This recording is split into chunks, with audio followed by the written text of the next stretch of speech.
View from the Gutters presents The Long Run, Episode 5. For too many seasons we've lived in this sand with no deer and no trees to behold. I can hear the holt call like a maid in my dreams, and a cry of pain howls from my soul. Wolf brother, let's ride to the land of sweet greenness where our fathers died. No sun people, we, our hearts must run free. If I run to the sun, will you still follow me? The Long Run is a show where we discuss books too long to read on our weekly episode.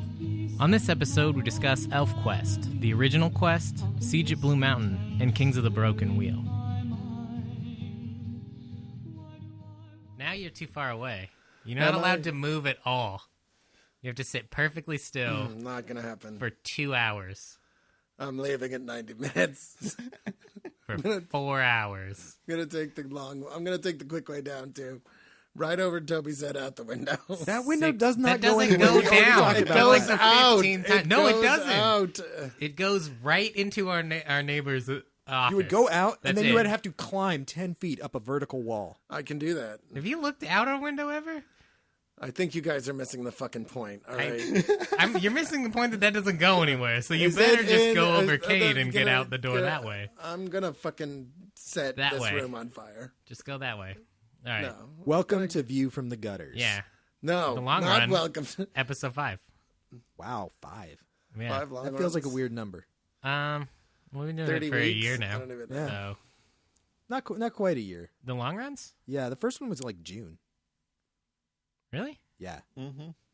What was our first one? Transmit. Oh, that's right. It was. Yeah, it was That's before right. you Okay. moved out into That's right. fucking. It was before It I went was to Japan. the day I got back from my trip to Florida. That's right. Okay. So less than a year. Yeah, and then we did.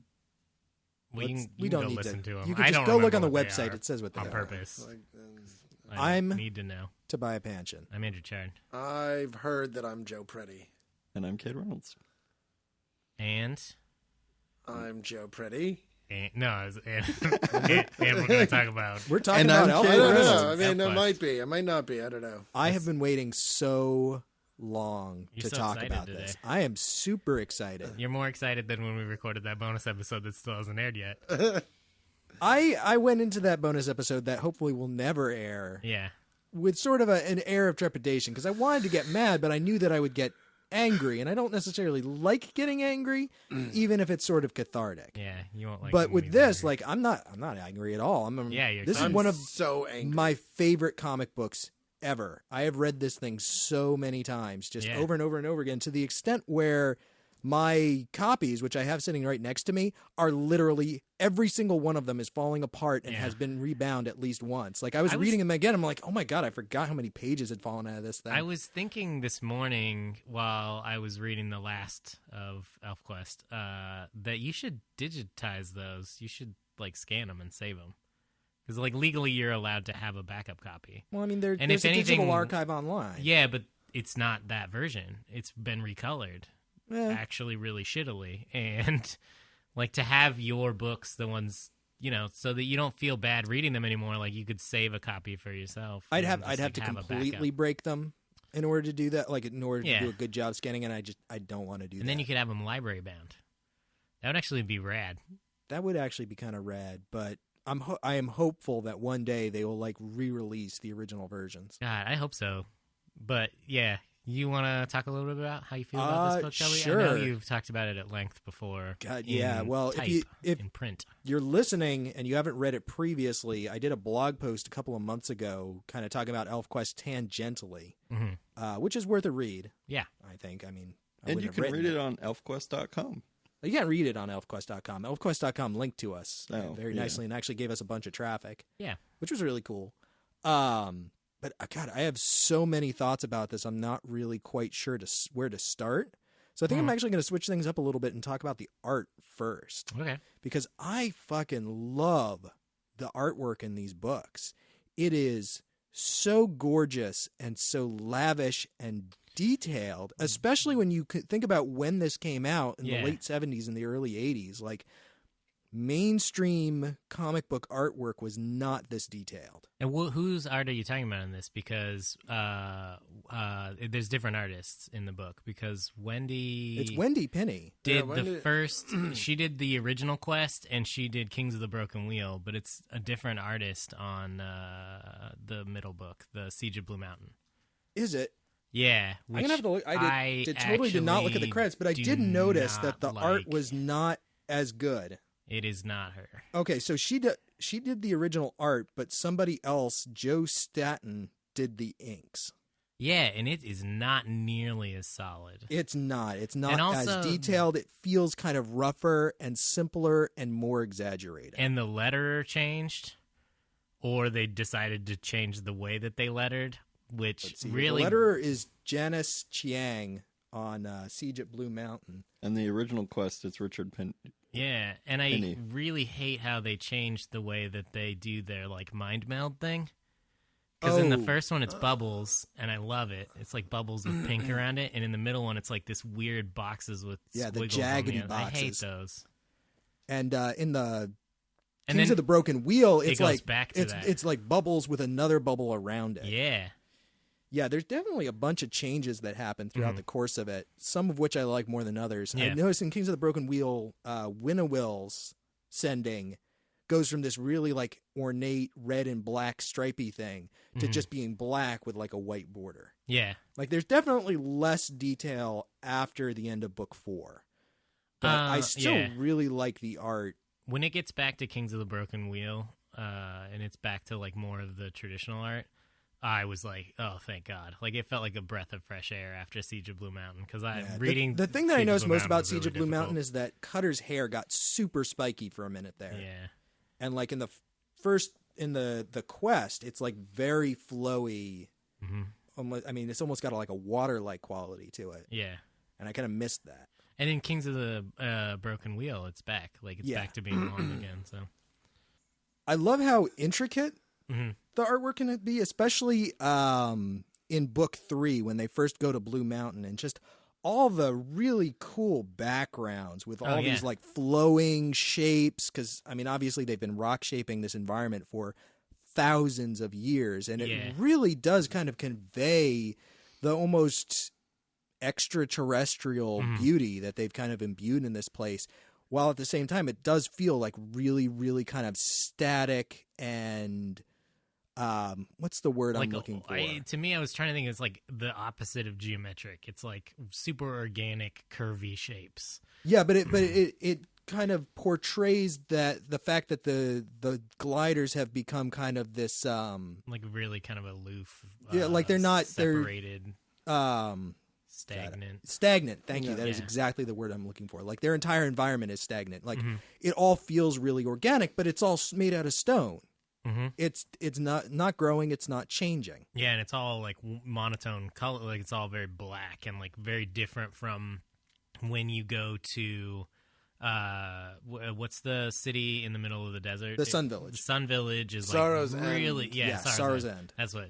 It's like really colorful, and then when they're in the forests, like it's always really colorful. But the gliders, like it seems like a dead city. Yeah, and the people even are just in like a comatose state. Yeah, like there's a lot of characters that show up in the background in that setting that never speak and have no identities. Egg, both of the doors, the guy that Brace, the wall up, Brace. Like it, I mean, there's just a very few of them that are kind of there that have any personality at all. I think just the 8, and then the guy that's Lord like Ball. a bat. Or His Tildak? name, Tildak. Yeah, Tildak, and then the Lord Lord Ball and then Winnowill. Winnowill, yeah, that's it. Like none of the other characters talk, and what I thought was cool too is it's not just the background. Like they don't just use it as background. Like sometimes those really organic rock shapes are in the foreground, and like you are looking through them at people, which is something that a lot of comic book artists don't do, is put stuff in the foreground. I think her art is insanely clever in this. Yeah. Like, there's a part of me that's actually kind of bummed that she has not done more different things, because Wendy Pini is actually like a really, really good artist. Oh, fantastic. Like, I love the way that her lines work, but I love her panel layout, like, more than anything else. It is sometimes a little confusing. In fact, in the first couple stories, they have arrows online. I don't know if they probably didn't have those in the original print, but they have, like, no, they did. Oh, they did? Okay. Yeah. So they have, like, arrows to guide you to the next panels, which, like, it works fine because then you never lose the flow. But there are a couple times when it's like one panel will be slightly offset, and I'm like, I'm not sure if I'm supposed to read this one before that one. Yeah. But, you know, you figure it out. It's not a huge deal. But there are equally many pages where there's like this kind of like long flowing pathway that goes through the entire page where like people are talking and they're moving, and it's a single image, but you can feel the movement of time as you go through it. Oh yeah, I love that. I'm holding up one particular page. It's page 23 in volume 3, which no one else can tell because they don't have the same. It's like when your books. teacher has a different edition of the book than you. But it's when they're on their way to Lord Val's throne room, basically, and they're walking through Blue Mountain, and you're seeing all of these scenes. Yeah. But above and beyond that, the character designs in this book are incredibly strong, because this book has a huge cast, and all of the characters are incredibly distinct. I could give you like a couple of descriptions about a character. You can know exactly which one I'm talking about right away. Although I remember 0 of the names in the book, the minute they show up, I know exactly who it is. And I think that that's so strong art-wise in a book where a lot of the characters like could very easily end up looking the same. Yeah, and I mean, so many artists that we like have a tendency to do same face. Yeah, and not even same face, but just like the clothing is all too similar, or like these people are all elves. Yeah. Like, but they somehow have very distinct body shapes, even for being elves. Like, it was, and they all have really distinct costumes, and I love the costumes in this book. Like, there's so many. They're just like called clothing when they're not superheroes, right? I think that these will rise to the level of costumes. They actually kind of do. Like they're really theater. ornate. If it's theatrics, it's called costumes. I know. So, and it basically is a theater piece. Outfits. They've all got cute outfits on. They do have cute outfits. Yeah, I really like all of the design in this book. Like, even down to what's her name, the Willow. Winnowill. Her shoes are awesome. There's a panel in the it's in the oh yeah, they've got like she's like crouching. They've got peacock feathers on them. Well, the one that I'm thinking of is it's in Siege of Blue Mountain, and she's crouching down at the end, and it's like all the panels inside her body. Oh yeah, and she's got these like little blue shoes on, and they're like really cool, and it's just like on the edge of the panel. You would never notice it, but it's just like even then the attention to detail is really strong, and she has such a simplistic design. She's actually wearing different shoes in Siege of Blue Mountain than she is in the original Quest. Quest. Well, she's got to change her shoes. And those shoes I really like. I noticed those, and I was like, they don't really even need to be there, but they're like, the design on them is like really interesting. They don't look like any shoes I've ever seen, and it was just like, you know, the attention to detail, even on the stuff that seems, you know. And the fact that all of the different tribes of elves kind of have their own visual language that's used for them, that's consistent. Like, you look at the Sun Villagers, and they all have unique designs, but they feel like individuals. Yeah. And even characters that like Dart, who stays behind at the Sun Village, like the way he changes and starts to look more like the people at the Sun Village, but he still retains like his own identity. I think was really cool. He still kind of has elements of his Wolfrider motif present there. Yeah. Joe, did you want to, while we're on the subject of art? No, I enjoyed the art. I actually didn't really have a problem with the art in Siege at Blue Mountain. But I thought the art in Kings of the Broken Wheel was probably the strongest art throughout the whole thing. And it really is insane the amount of detail that's put into some of those panels. Like, just when I think about how much time it must have taken to draw the egg, that just kind of blows my mind. Yeah. I also feel like there's a big shift in the way that they were doing the coloring between the original quest and then the later stories. Well, unfortunately for us who read it online, there's a change in the coloring from panel to panel. page to page. Well, I'm just gonna. You can't see this, but I'm just gonna hold up just a random page from Siege of Blue Mountain, and then compare that to the original coloring in the original quest, and you can see like the use of colors and light and color palette. Like it's incredibly strong in these original editions. It's a lot more varied. It's a lot more what I would call like non-traditional coloring now, but what was really common at the time. Like you look at even in the 90s, that early Star Wars stuff was colored a lot more like that, where like the color tones and the like chromatic nature of the page was a lot more important than, oh, his belt has to be brown and his skin is pink. And it was like just, they would just use monotone, like monochromatic colors for the page and just to evoke a mood. And that's more of what it looks like in the original story. But then, like they also have just like a wide array of color, which is kind of impressive for the era because there were not that many colors available. Yeah, I mean, I was comparing it in my mind to like the Ballad of Beta Ray Bill, which is from roughly kind of a similar time period, and like the color on that is much, much simpler and obviously cheaper. And with these editions, it's obviously not just like a 4-color printing method. Like it looks. Yeah, well, that's one of the reasons that they created warp graphics. Yeah, it looks like a painting. And it's incredibly beautiful. Yeah, I was thinking about Batman at the same time, and that's about when I think that's when Neil Adams like really was making a push for more colors on the printing, because Marvel had more colors than DC for a while because they were using a different printing method. And Neil Adams was like, I want all the colors I can possibly have, and was like making a huge push at DC around that time. So color technology was pretty limited. And to be able to color like that, even with that technology, is pretty impressive. Unfortunately, the online editions are awful. They have the most terrible coloring I've ever seen. Yeah, it was a little jarring. I read the first 4 volumes in the original trades, like Tobiah has, and then the next 4 I read online, and it was a huge jump downwards. Yeah. I hate the digital coloring. I did, however, notice as I was going through the digital archives a little bit that there are actually extra pages that have been inserted into those stories that aren't in the print versions that I have, and they don't affect the story too much. But the one that I noticed, I was flipping through the first issue when they go to the troll caves for the first time, and they're kind of going through the caves, and there's that like really ornate staircase that they go to that leads up to the king's throne room. Yeah, that page with the staircase is not in the original version. Oh, weird. And you can actually tell, like, the art is different on those pages that have been inserted. It's relatively subtle, but you can definitely tell. I didn't notice. I'll have to go back and, like, page-by-page comparison now just because I'm interested.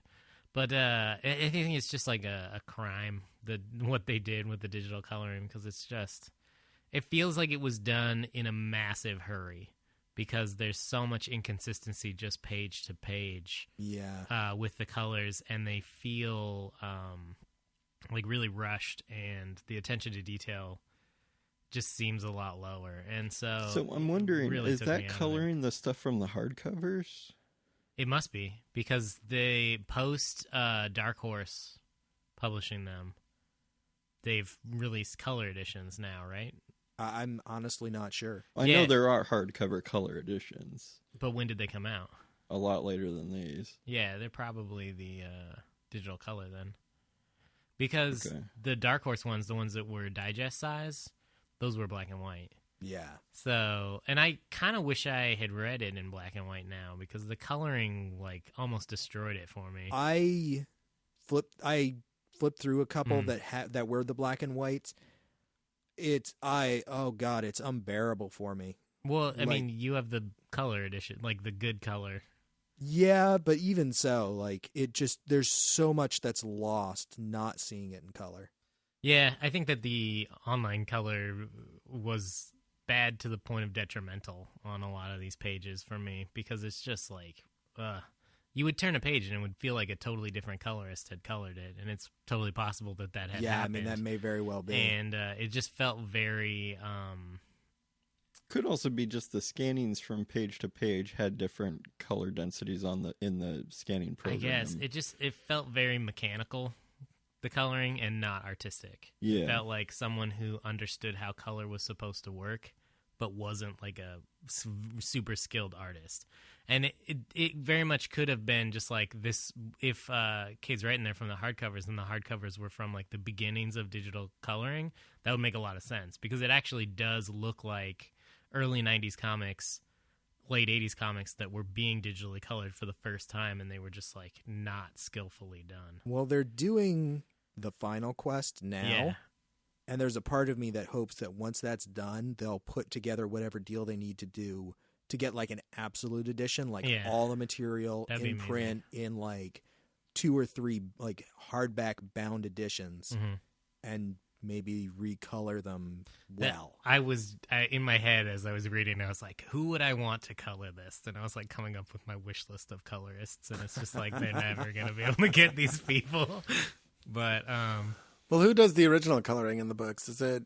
I think it's Wendy Pini. Yeah, that's what I thought. Yeah, it was... I don't know that's who did. I don't know who did the digital ones, but it feels very much like an early era. Yeah, on book 3, which is just on top of my stack, it says art by Wendy Pini, colors by Wendy Pini, with Joe Baruso, M. Lucy Chin, and Jane Fancher. They probably had to cut all the with commentary by Boris Vallejo. That's cool. That is cool. She probably had assistants to help her cut all the frisket and probably key mask. Dude, coloring was like insane back then. It explodes my head when I think about how much work colorists had to do to basically just put 4 colors on a page. It blows my head when I look back and find out how much work everything took to do. Yeah. Things used to be so much more difficult before there was digital everything.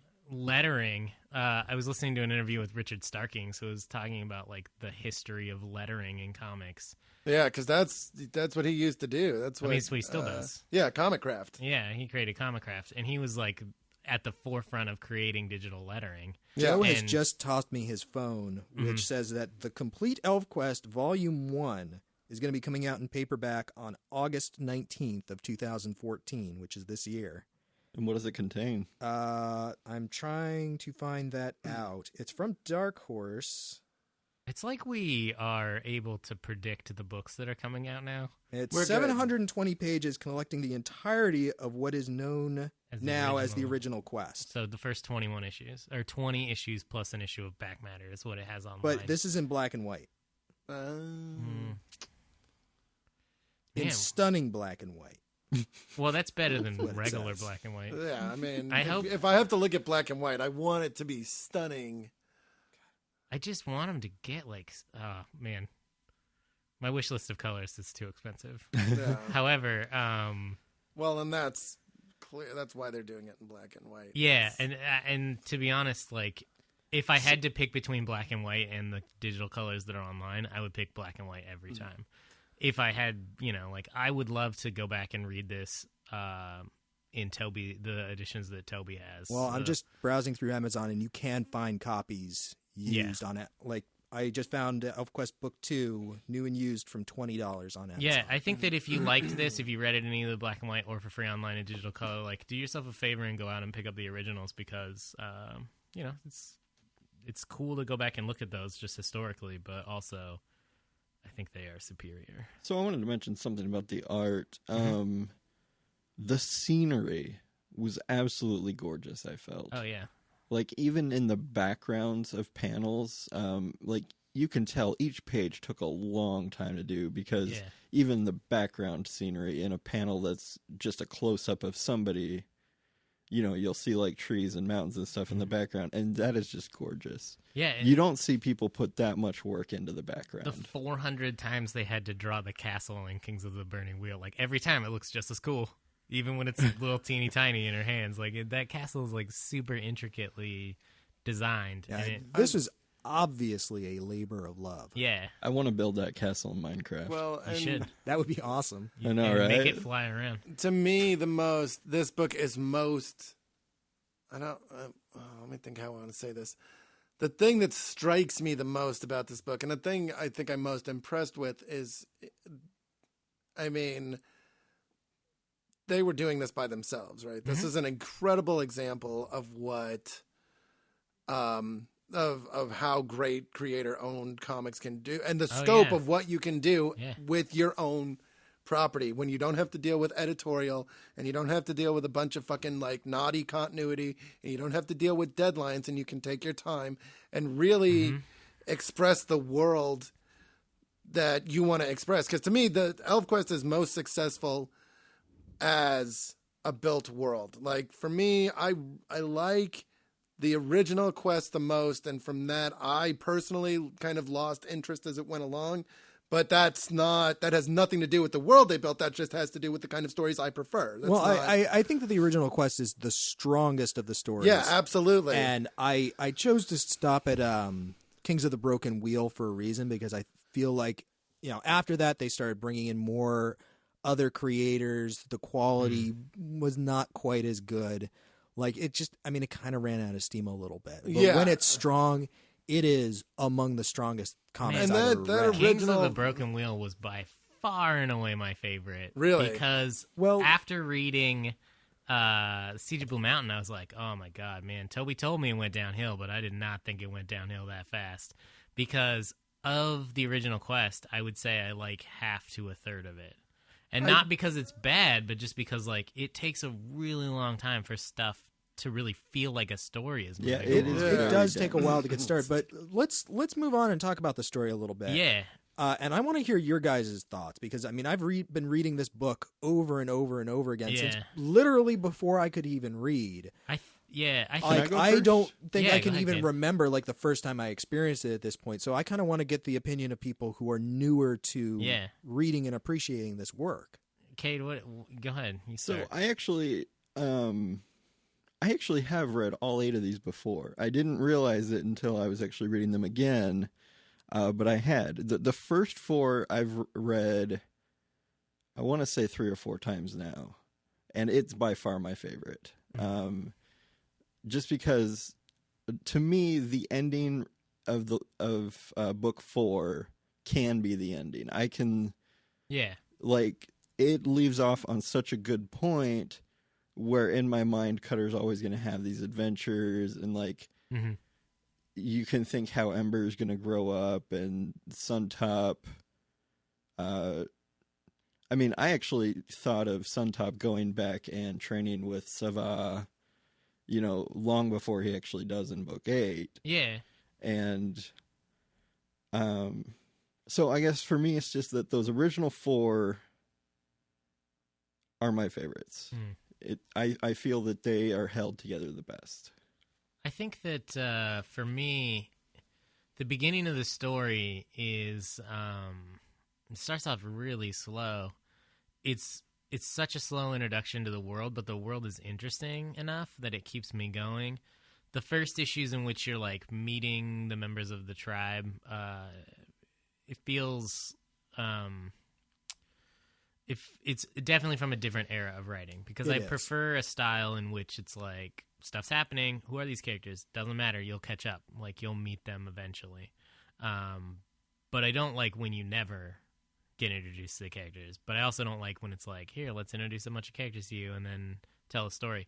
But it works really well in this because the first confrontation that they have is against humans, and the burning of their home is really compelling. In that first initial quest to go find anything, like they don't even know what they're looking for. That's not even how it starts. It starts with the palace crashing to Earth and the elves being slaughtered by these Paleolithic humans.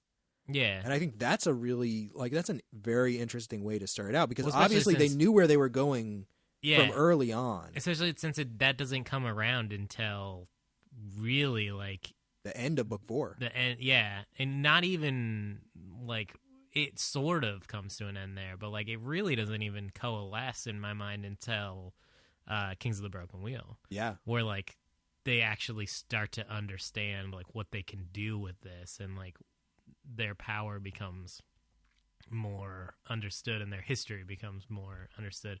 But once they have the confrontation with the humans and they go and they meet the what are they, goblins? Trolls. Trolls, that's what they're trolls. And I was like, okay, feels like really traditional fantasy stuff. And something that I hate about fantasy now is like when you think of the term fantasy, you like automatically think of like elves and dwarves and trolls and goblins and orcs, and it's like that's not all that it is. Like there's so much more than that. No, absolutely. And I'm glad that this series moves away from that a little bit. But I mean, and this also is like in the genesis of that era of fantasy. I mean, like this is, when did this first come out? 78, Yeah, 79. and this is like not long after Lord of the Rings. Oh, this was 20 years after Lord of the Rings first came out. But there was not fantasy in the way that we think of fantasy. Like it took a long time before fantasy got to where.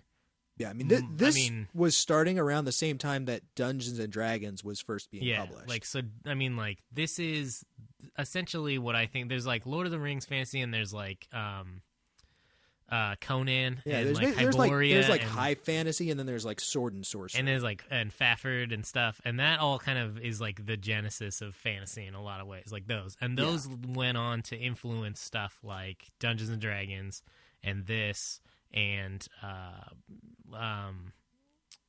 like, and then that kind of stuff even went on to influence stuff like Shannara and the Game of Thrones, and what's the one, the Wheel of Time. That's what I'm saying. Like those are all like very clearly like kind of like third generational influence. So like this isn't that far removed from that early stuff, but it does have a lot of like kind of Tolkien-esque tropey fantasy characters, but they are a twist on that. They're like kind of very at the beginning. Yeah, they're very much different than that, but it's hard to tell that at the beginning of the story. So you have to give it a lot of time before it gets to that. It really kind of tricks you. And I have to imagine that like when people got to book 4 and they kind of found out like what the deal with the elves really was, that was kind of mind-blowing. Well, not only was it like, I mean, you're not only learning that they're shape-shifting aliens, you're learning that the like one of them shape-shifted into a wolf and then had like a half wolf, half human baby, and then that baby went on to half wolf, half shape-shifting alien. Yeah, and that half it's a little bit different, Charlie. Yeah, half wolf, half shape-shifting alien baby went on to procreate to create an entire tribe that you've been reading about this whole time that you didn't know any of that about. And that's when I really start to become attached to the story.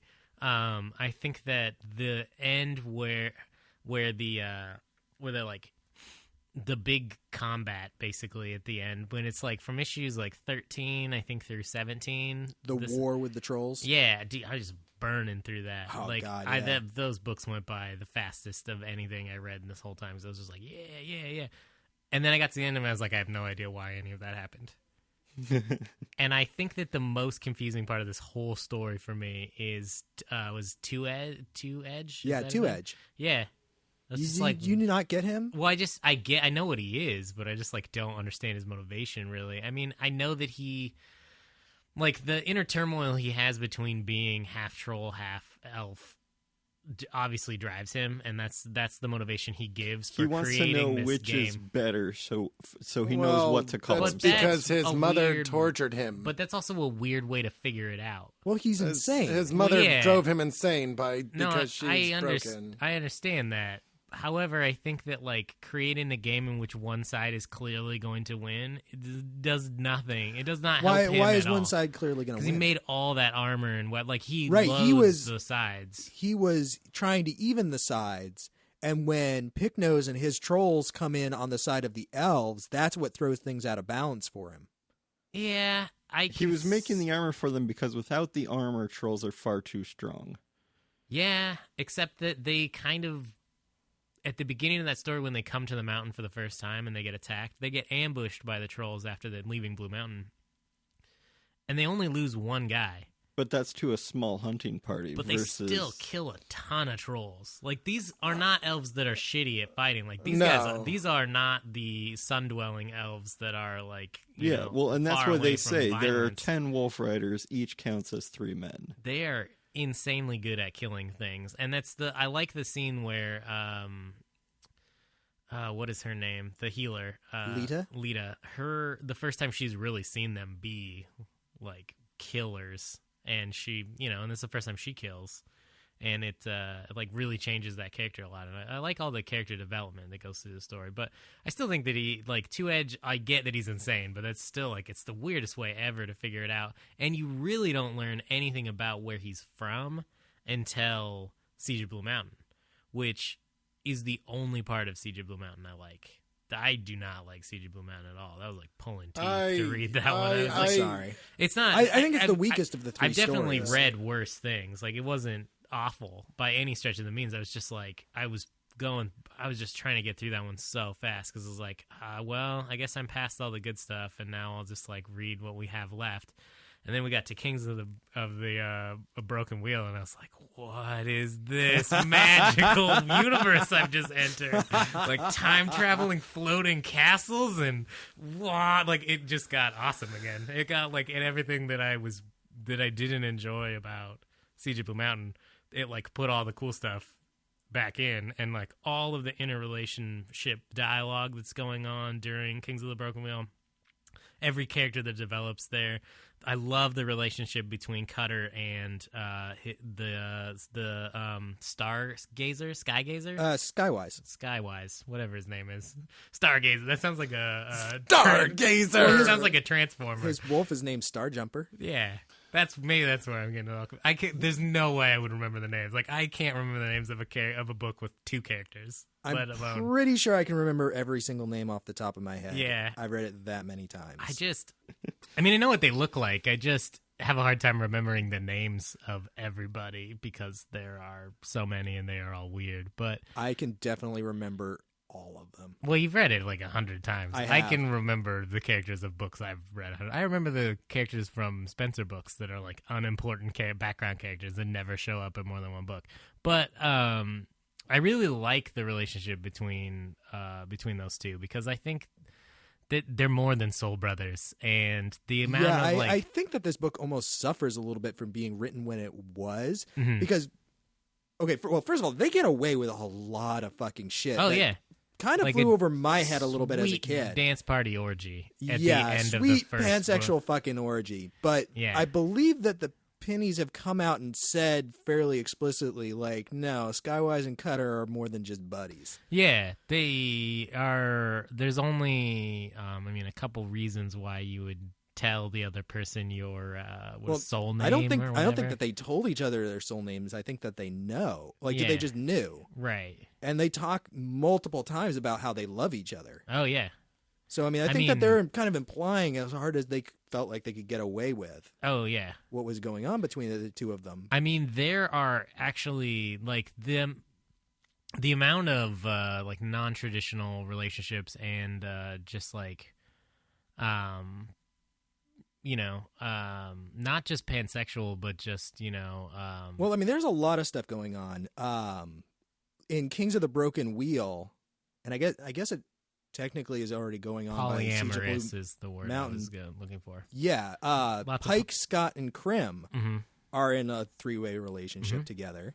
In the beginning of the original quest, when after the challenges, they're like, "Well, maybe you guys could just like share." Yeah.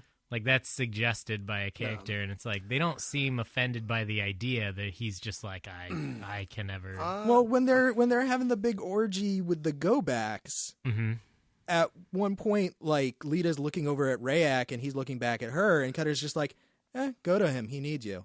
Yeah. Okay, that's No what I was big going to deal. ask. But then he And- bones Calvi. Yeah. Kavi, yeah. Yeah. Kavi comes over to Cutter, and, like, it's not a big thing for them. No. And I talk about this a little bit in my blog 'cause post. Like, this is not...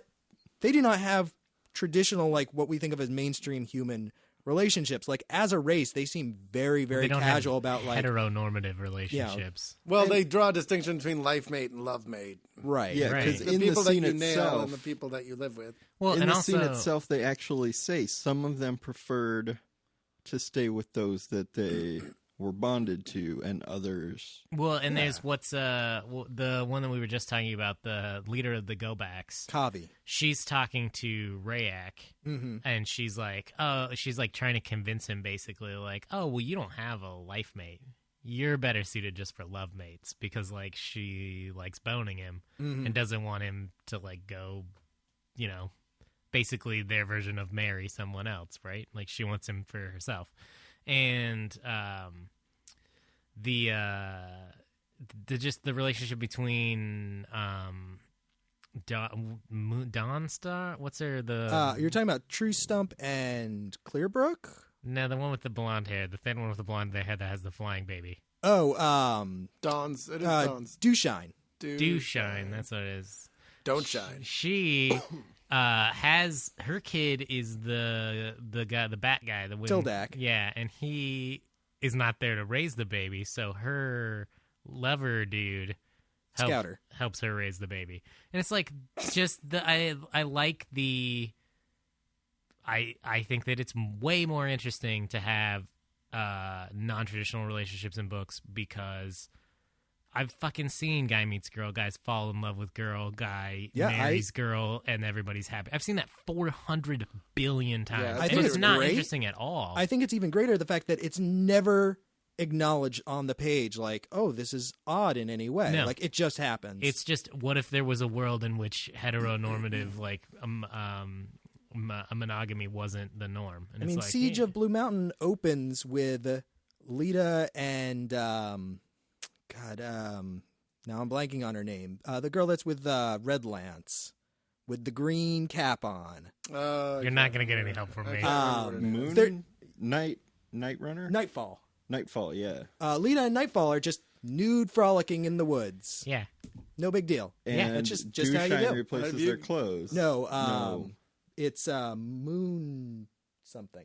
Okay, so there was Moon something in the I thought it was Moonshine or Moonshine. Moon Petal.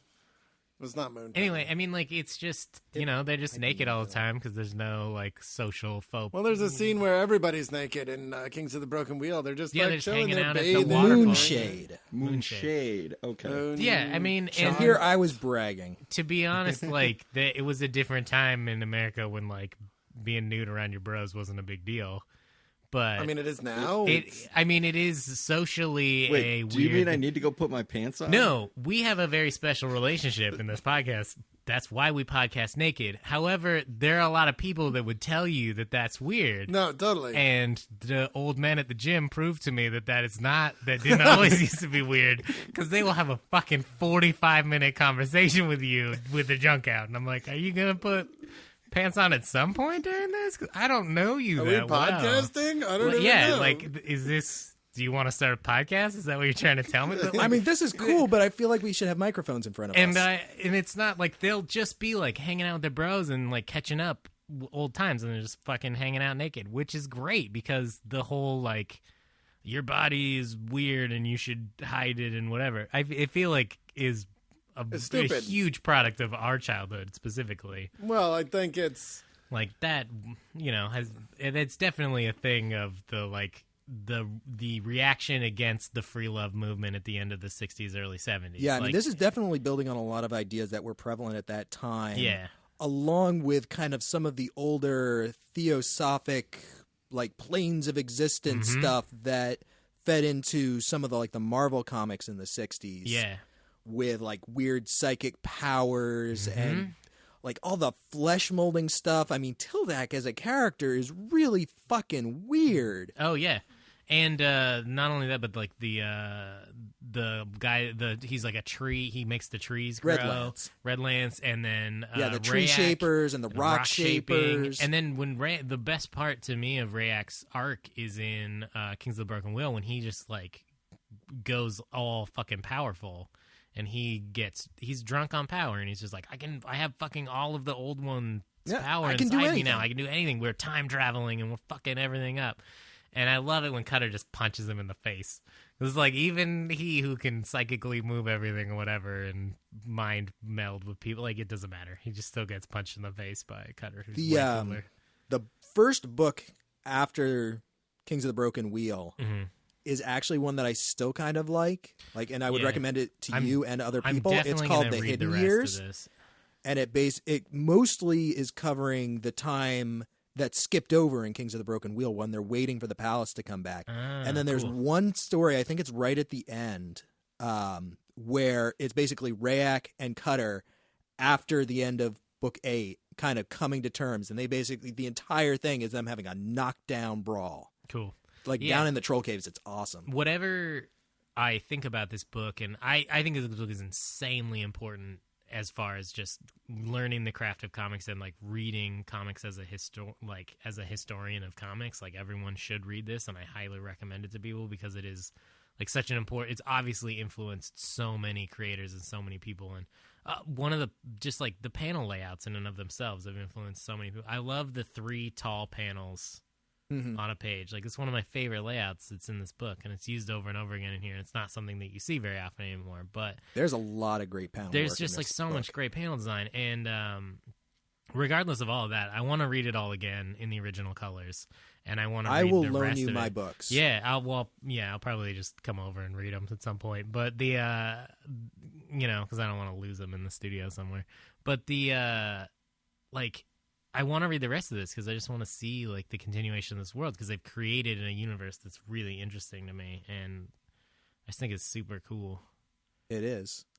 Joe, what did you think about? Yeah, you've been pretty silent thus far. I want to hear what you thought about the second and the third story, the Siege on Blue Mountain and Kings of the Broken Wheel. We talked about the original quest a bit. Well, as I started to say this before, I think where this book is for me is most successful is as an exercise in world building. Very rarely do you see a world, especially this is a relatively small operation when it was coming out originally. Oh, yeah. And for them to have the foresight to kind of lay down some of the things that they lay down in the original quest, I think is really, really impressive. And I think the world they build is really impressive. Books 2 are... Quest 2 and 3, Siege at Blue Mountain and Kings of the Broken Wheel, kind of fall prey to a few things that I personally don't like in fantasy. Just because it's just the way I think about things. But I think the one thing that strikes me about it is that I appreciate that there is a line drawn by Cutter and the Wolfriders that is not crossed after it's done. They're like, we are not going to do this ever again. And they don't. And I like that. As much as it kind of frustrates me because I'm the kind of person, because I tend to be a live and let live person, I like my fiction to be like, fuck that. I'm going to beat you until like. Well, and a lot of their problems come out of the fact that they like aren't willing to go that extra step. Absolutely. And I respect the book for basically having them say, like, we're not going to do this because it's wrong, even though it's going to cause us problems. And that's exactly where I am. I respect it. I don't necessarily care for it because, like I said, I'm much more about because, you're sitting there and you're going, you're going to let Winnow Will go free and she's just going to be around, like, annoying me for the next fucking however long she's around. And Rayek, Like, they talk about it when Strongbow kills Cruel. Like, no elf has ever killed an elf before. Yeah. Yeah. And I think that's a big thing. Yeah. That's definitely kind of it's one of the more interesting parts of the story for me. But well, I think it's might be the most interesting part of the story for me. Like, this is a book that is largely bereft of strong antagonists. I mean, obviously, Winnow is the most antagonistic force in this series. And even with her, throughout the entire thing, they're like, we can't kill her. That's not going to solve our problem. We need to try and redeem her and heal her and make her a good person again. Well, and that's something that's very hard to pull off. And I think they do a good job of it. But the thing that kind of blows my mind about this is, because I think I'm sure when it was coming out, this was like revolutionary, right? Like nobody's doing this. Nobody's doing this today. But I think the thing to me that really kind of that floors me is not, it doesn't just avoid that trope. It avoids pretty much any trope I can think of in some slight way, even though you can say like Rayek and Winnow Will are very kind of come out of this trope where they're like, oh, I'm like the whole worm tongue kind of like evil sour advisor type thing, or I'm like the character that's insecure and comes into a whole bunch of power and ends up doing a whole bunch of stupid shit character. Still, like, the gender roles in this are really fucking brilliant. Oh, you don't see that anywhere. I did want to mention that when we were talking about, like, the sexuality and the non-traditional relationships.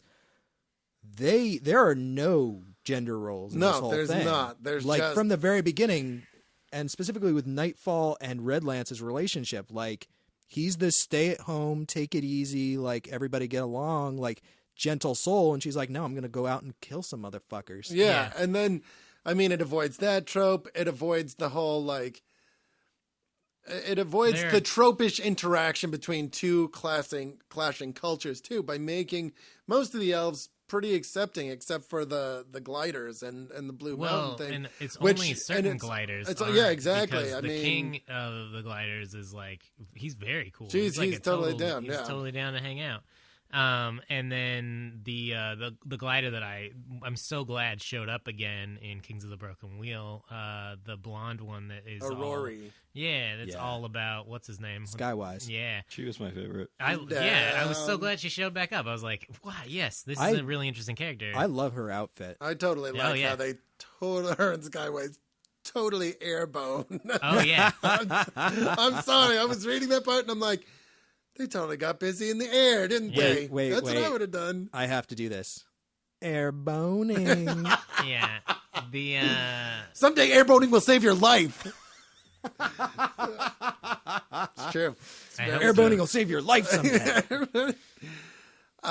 So it's I really sat down. I was surprised by this. I did not. I want to say that I didn't expect to like it, but that's not necessarily true. This is a book I've heard a lot about. It's one of the few books of its era. I'm like big into like underground comics, and especially comics that were coming out in the 90s that kind of set up this indie tradition that's gained a lot more steam recently.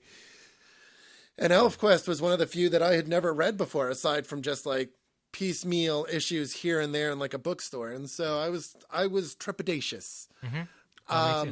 And I definitely reading the first, the original quest is really for me where I can read that. I really enjoy it. I think it hits all it hits all the beats that I look for, and it avoids a lot of the things that bother me about stories. Blue Mountain is probably my least favorite just because the Winnowill character, I feel like that whole conflict is kind of, it's done in a way that I cannot kind of interact with. It's just kind of Kings of the Broken Wheel kind of was, I liked a lot of it. I liked when after Rayek goes and Cutter is kind of like, well, now I'm alone. Yeah. And like this whole thing, like, I think that only lasts like an issue or an issue and a half. There's kind of a one long issue where it's just kind of covering all of these centuries that are going by. Yeah. Like very, very quickly.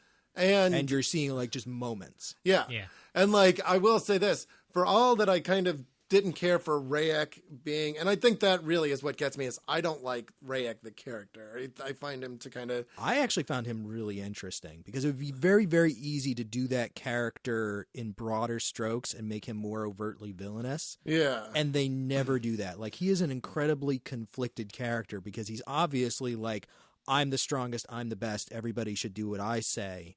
But he has a deep compassion and a care for the other elves. But he's still a dickhead, and I still hate him. Oh, yeah. I mean, well, and but that's it the works thing is on like, a level no, that's he's like, a massive fucking prick, but I love him as a character. But I sort of feel bad for hating him, you know? Like, it works on a level that, like, a lot of villains don't for me, where it's I hate him. Even Cutter has compassion for him. There's a tiny part of me that's like, damn it, I shouldn't hate him, though. And it would be easy for Cutter to just hate that guy. Yeah, and he absolutely. doesn't. Yeah. Well, I think that's, for me, that's not necessarily satisfying. But on the other hand, it's like I said, I respect that they drew this line as creators and writers and said, we're not going to fucking cross this. Because I bet you there were plenty of people at that point that were like, Cutter, you need to go in there and just fucking disembowel this dude. Oh, yeah. And he doesn't. Right. He's like, my strength is my family. Yeah. I'm done with you. Like, we're done. That's it. And I like that Rayek's daughter is there, and she's like, we need to go and fix this shit that you fucked up. Yeah. And that's just what's going to happen. I've been trained for centuries. Yeah, to you know, counter your to take you down. Well, and I'm not going to do it. And that's unsatisfying to me, but I respect and understand the reason they did it. Yeah. And so that's why I say the reason I've been so quiet is I don't want to say that I didn't like this, because that's not the truth. Yeah. But I did find certain parts of it unsatisfying because of what the things I like. I'm definitely, like I said, I'm definitely like a vengeance guy. I'm big on that.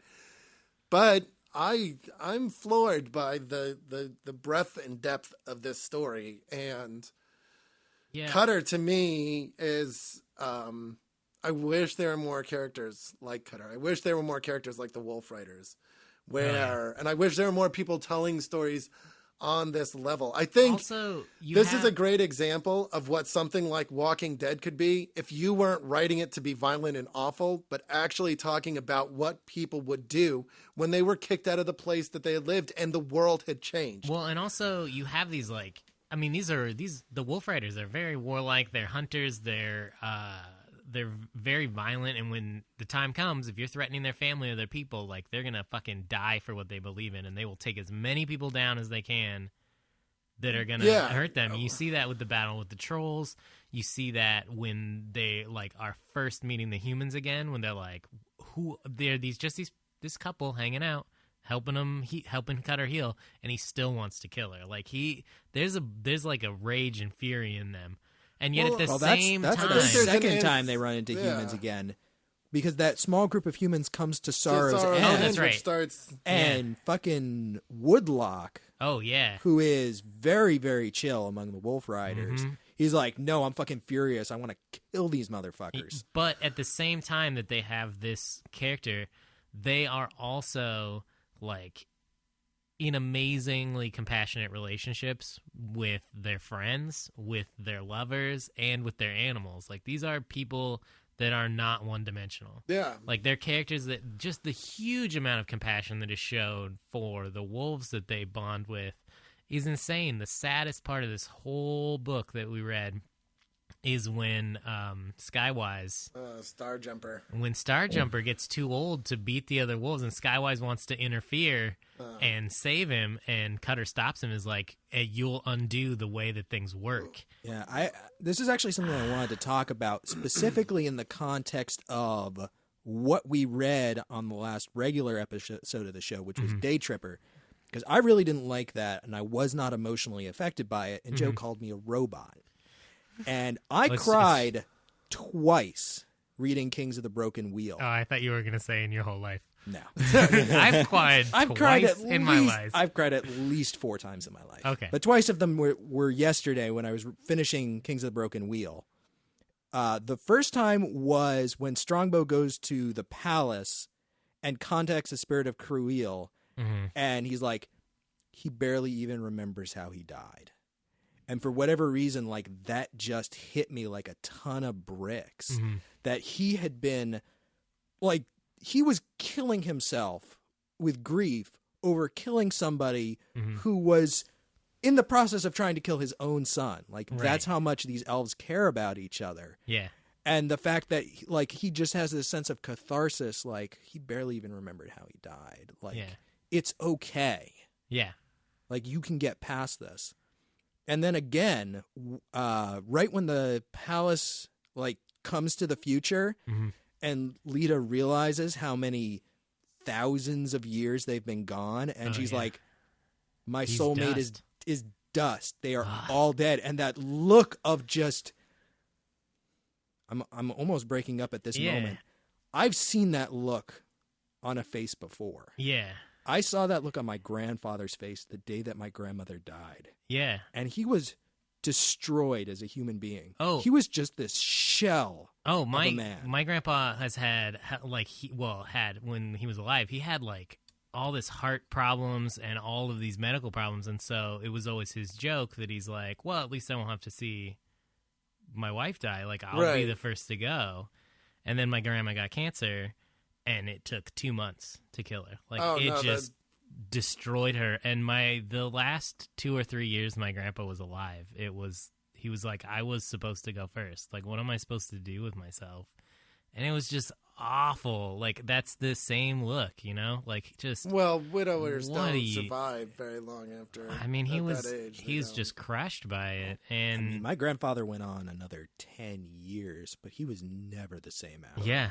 That changes you, man. Just the depth of emotion that these characters have. Like, I really, really emoted with them. Like, I felt that connection, and their losses really hit me in this strong way. Well, I think it's too easy to make a fantasy story that has lots of violence in it forget that, you know, for every like bloodthirsty and violent thought that a character has, you also have to have compassion and friendship and love in a relationship, because that makes everything else have contrast. You know, if the wall is just painted blue, this is blue, there's no interest there. And it's like, when you have these other emotions, these other colors, like, everything becomes more interesting. And so it's, you know, like, they earn those moments. And that's what I wanted to say. There are moments to me that stick out to me. There's the moment in Siege at Blue Mountain where it's what's his name? The human that Adar? Yeah, Adar. And Cutter's realizing that the humans outside are like not gonna help, and he's like, we can go and free the slaves. Yeah. And Adar's like asks him a question. I can't remember how Cutter responds, but there's just this little inset panel where like Adar is like signaling that he's gonna go, and he just he like lifts his knife, and he gets this look on his face like, let's fucking do this. It's like, is really it when Adar's like, when are we gonna go rescue the humans? And Cutter's like, right now. And Adar's like, fuck yeah. Yeah, let's do it, right? And there's a moment at the end when Trinket comes back and Picknose is there, and there's this reunion that I really liked. Oh, but yeah. I should have known you'd like that moment. Well, of course, you know. But the thing is, I also like the moment between the human kid and Dart when they first meet each other, and they're like they even just having first met, they're like, we understand the same kind of things about life. Yeah, and you know. That when that pays off, when the Dart and that human are in that conversation, and when he saves Gyoki, I think. Yeah, I can never remember. And he saves Dart. I was like, Red Lance, honestly, to me, is my favorite part of Siege at Blue Mountain, because he's just like, "Fuck you, is my forest. I'm not going to let you do anything." Oh my god! When he's freaking out about the fire, he's like, "Yeah." When it's because he's been thinking about how he could have prevented that. The whole time after that, ever since then, he's been like, what could I have done? I wasn't strong. I didn't have enough ability. And this time he was like, yep, I know exactly what to do. This won't happen again. It was great. Yeah. It's moments like that make this book worth reading. Worth going through all of the stuff that I didn't enjoy as much. The moment where they're with the go-backs, and Red Lance has stayed behind in the lodge, and the trolls bust in, and he uses his powers for violence for the first time. Oh, their spear shafts. Yeah, he takes the spear shaft and he grows spikes out of it. Oh, it was great. That's a strong character moment. Oh yeah. I think that all of the stuff, there's a lot of stuff in here that I don't like that much, and reading a lot of it, there was moments where I was like, all right, come on, click, next issue. Yeah. Let's get through this part. I'm not really enjoying this character arc that much. For all of that, and all of the slow beginning, and all of the me being like, this character is weird. There are so many good moments that it's worth reading that I think everyone who enjoys comics, and especially fantasy comics, because there aren't enough of them, should definitely read this just as an exercise. And this is what comics used to be like. Well, but they were never like this. Right, you know? that's the thing. Is this really stands on its own. There is nothing else quite like this. Oh, yeah. And I think that everybody should at least look at it just to see what's possible. Well, yeah, because it was I think of this as an exercise in history of comics. I'm like, oh, this is what comics used to be like. Yeah. Except that this was 900 million years ahead of its time. Yeah. There's nothing that was coming out that was even close to this. Well, this is the still literature. Nobody's doing stuff like this. This is the literature of comics. You know, when you talk about shit like Scott McCloud's Zot and Love and Rockets and things that were going on Cerebus and stuff that Chester Brown was doing. And Chester Brown actually might be a little bit more recent, but Mouse, Mouse, and even before that, when you think about the Fabulous Eisner. Furry Freak Brothers and Crumb stuff and Harvey Picard, this is the literature of comics. This is where these are the roots of the modern indie scene.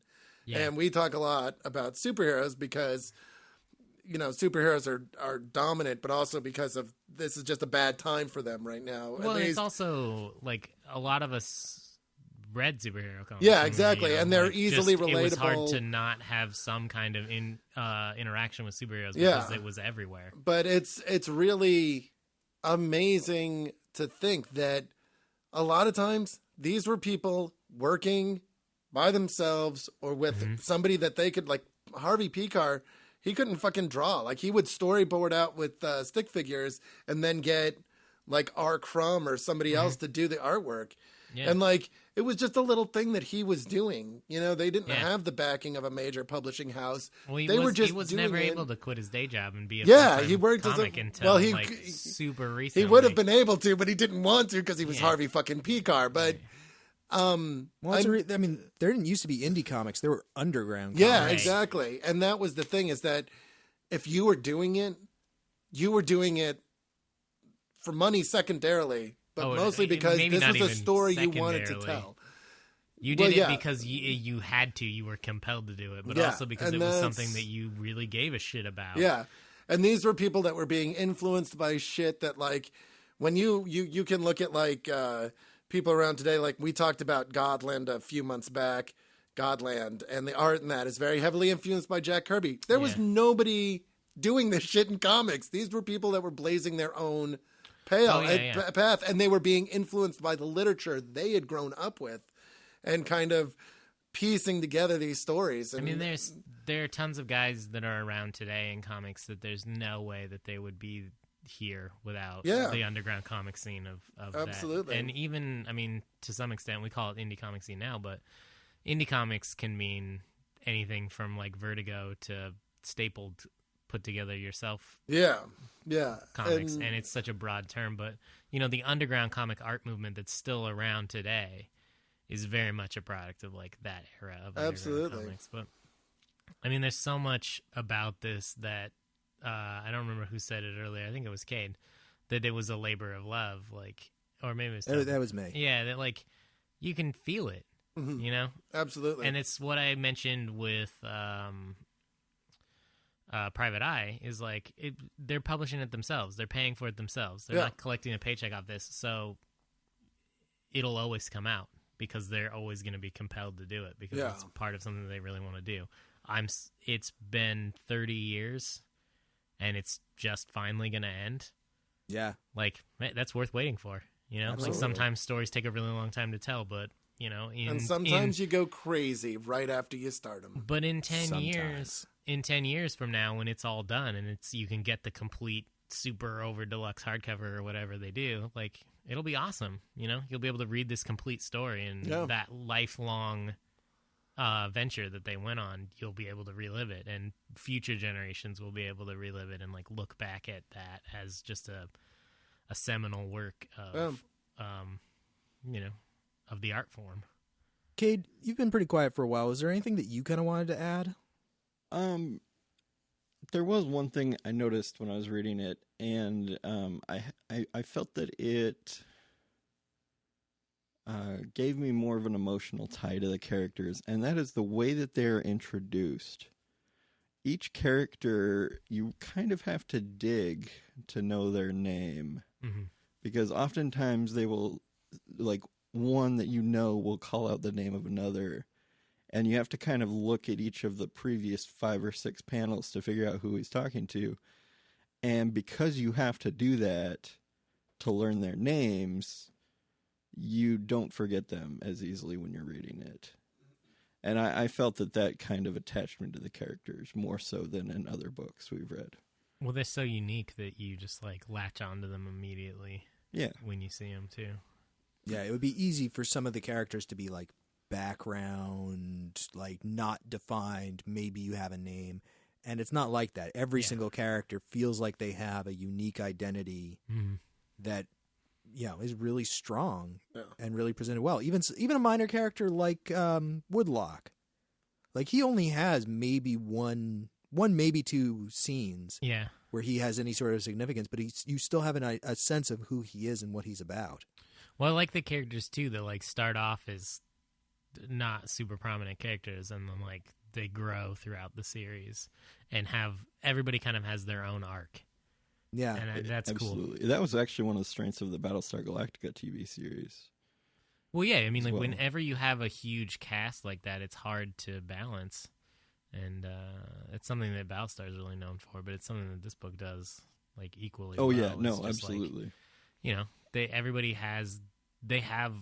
everybody's life has an arc in this book, and they feel like it feels super real because of that, I think. Well, and regardless of my feelings on it, one thing I really appreciate about these is that moments are never played out. They're never stretched out. They're never like melodramatic.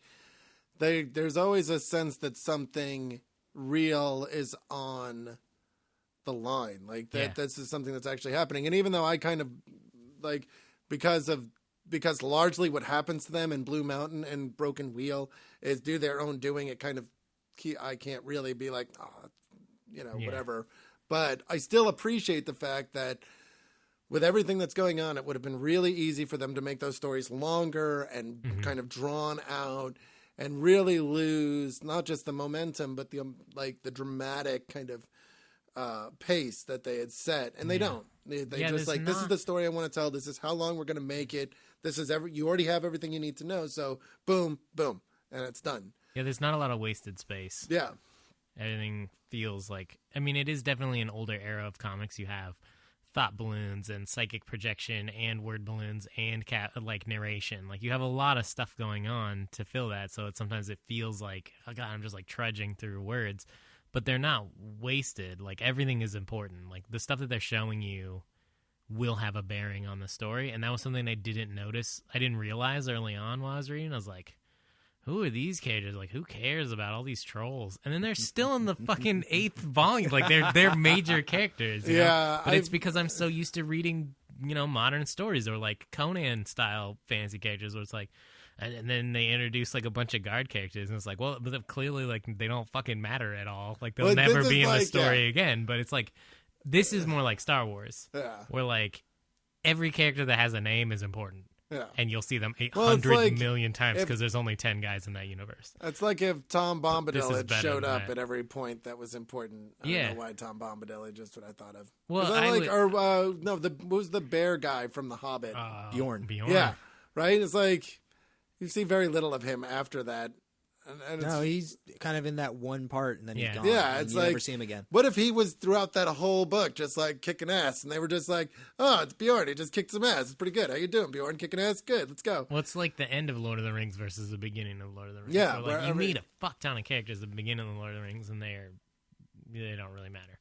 But over the course of the adventure, they're meeting like tons of characters, like all the Riders of Rohan and all those guys, and then they end up like doing stuff. Yeah. And all of the members of the Fellowship have their arc, and it kind of feels like that, like in this book, like everybody that's introduced, like I'm satisfied with where their character went. I never feel like, oh, what about that guy? No, he never says anything. Like that guy never has much to say or do. Like, I also never realized until this time, every single time that Strongbow speaks, he's whispering. He's sending. Well, he's sending most of the time. But when he actually he speaks, okay, I see what he whispers always. That's cool. Because his voice is just. I mean, how many hundreds of years has he lived? He just doesn't use his vocal cords enough. Yeah. That's like this. His original character name was Jimmy Whispers, but then they were like, that's a little weird. That was before they changed it from a pulp noir story. Yeah. Jimmy Whispers? Jimmy Whispers. It's like a fucking street informant name. It's from the bad lip reading of Game of Thrones. That's the fucking... The spider varies? No, it's Jamie. Jamie Lannister? Yeah, Jamie Lannister is Jimmy Whispers. He's just like... He just whispers all his lines. If you haven't seen that, go on YouTube. I have no idea what you're talking about. Are we? I mean, have we said everything we have to say about Elfquest? Because I had one thought that I kind of wanted to wrap up with. Sure, but if there's something else that we wanted to talk about, nothing I can think of. No, I'm good. Just read it. There's so much that I could talk about this book with. But yeah, I do want to say after you read this book, go read Tobias' blog post about it because I had a much better appreciation for the book after I read that. Yeah, well, everybody should read all of my blog posts. Oh, obviously. There's 5 of them at this point. It's not that. It's only like 40 pages worth of. I write very long blog posts. Yeah, it's and like 2,500 to 3,000 words. It won't take you very long to burn through those. You should read my Superman blog post. Read that You too. should finish your second blog post. I'm going to say it on air. I will have a blog post up by Wednesday of next week about Batman and why you're... Wednesday of the week that this comes out. Yes, so the week this comes 2 out. days after this comes out. So you will listen to this, and there will be a Wednesday following, and on that Wednesday, my Batman blog will be up. Sweet. And we'll Well, talk about look why forward to you that. have the wrong idea about Batman. That's awesome. Yeah, we'll always check out our website. We say that all the time, but it's got lots. We're doing lots Just of live cool on our stuff right website. now. Yeah, we're do trying stuff. to be as prolific as possible. We got a lot of time on our hands right now. I have a lot of kids out of web. I mean, I think everyone should experience this. Yeah. I think it's just important. read. I would recommend the original Quest to anybody that was interested in comics. I think it's yeah. safe to say definitely read the original Quest and then go as far after that as the spirit takes. If you're Yeah. if you're interested in finding out more, because it's pretty apparent that Winnow Will's going to be back. It's there are a few set things up- that are kind of apparent, even though the way they play out is not in any way kind of like hinted at. But if you're interested in that, you want to see more, then I would say go ahead and read past that. But definitely the original Quest is some of the most solid storytelling. Well, I I've like read. that they never really close any doors. Yeah. No. Like even doors that you think are closed, like open back up again later. Like the moment you were talking about earlier, like after they kill Cruel, they still go He's talk. cruel. He still comes. That's still a character they interact with even after he's dead. Yep. Well, the whole like. And they're Elf- and the elves being like almost immortal, like lends itself to being like, well, who knows? Maybe she was just hanging out at the bottom of the ocean for a really long time. Like She was the I Little know. Mermaid. Did you guys not get Yeah. that? yeah, So I guess I kind of want to finish up by saying a question that I frequently hear posed in geek circles is like, oh, when was the first time that you experienced this? Or like, when did you discover this? And like, how mind-blowing was that? And there are a lot of touchstones like The Lord of the Rings or Miyazaki where I don't remember when I first encountered those because I encountered them before I could even remember things because my parents were constantly exposing me to them. And I even did not recognize how much Elfquest had influenced my thinking patterns until I reread it now as an adult versus reading it as a child or even a younger teenager because it's been a while. And it is really a mind-bending thing that I recommend to everyone to check out because I think it is incredibly important, not just for comic books, but as a civilization, I guess. Like, there are a lot of ideas that are very much outside of what we would think of as mainstream American culture.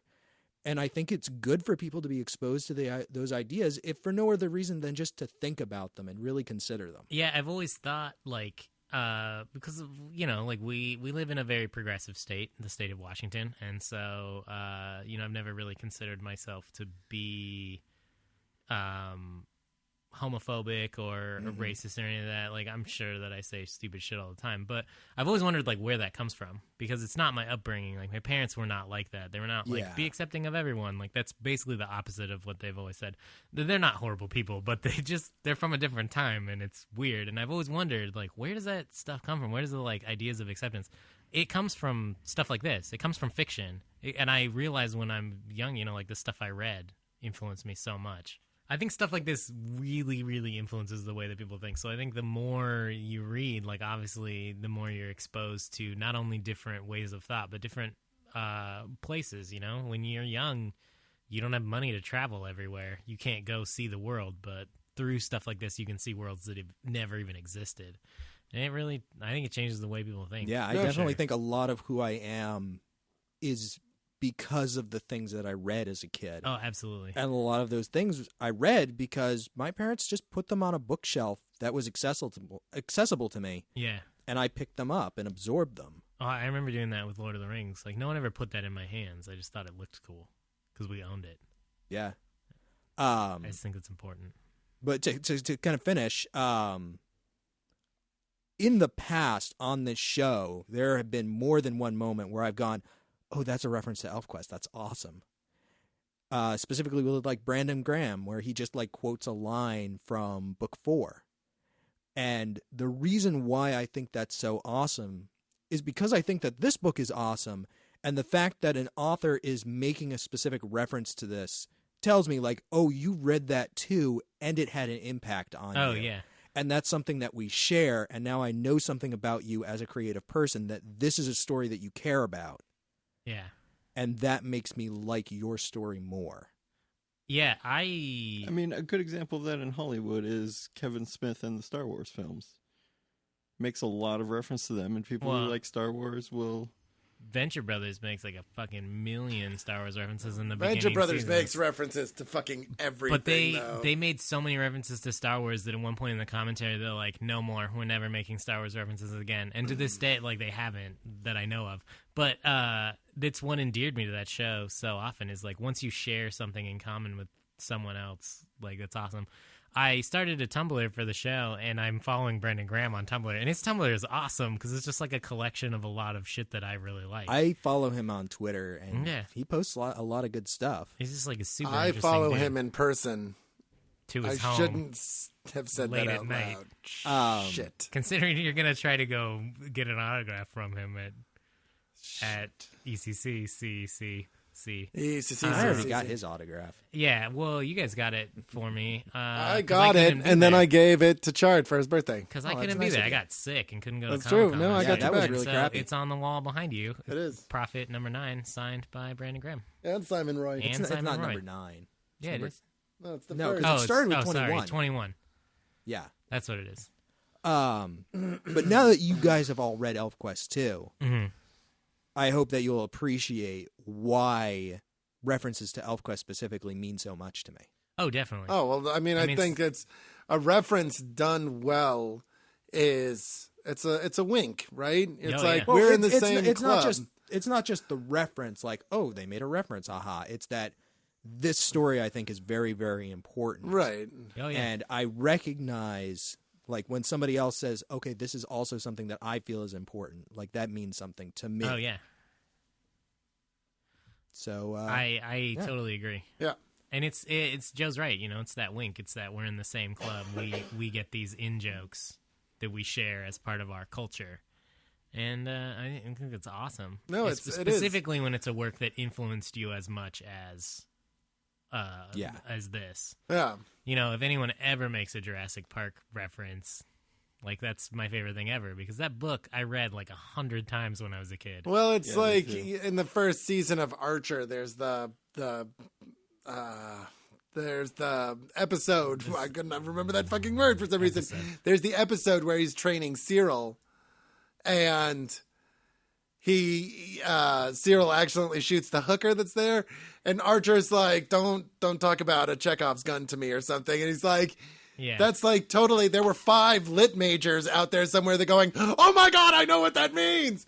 You know, and that's like, that's a cool moment because people don't fucking do that, right? And so especially when it means something to you. I actually read something at one point talking about all of the really obscure references, literary references in Archer and how it's actually an incredibly erudite show. It is. Archer is a character, specifically Archer himself, knows a fuck ton about stuff that just random shit that nobody should know about. People are like, what is that? What? And he's like, why do you not know that? Like, you read a fucking book. I love Lana. that's his answer too.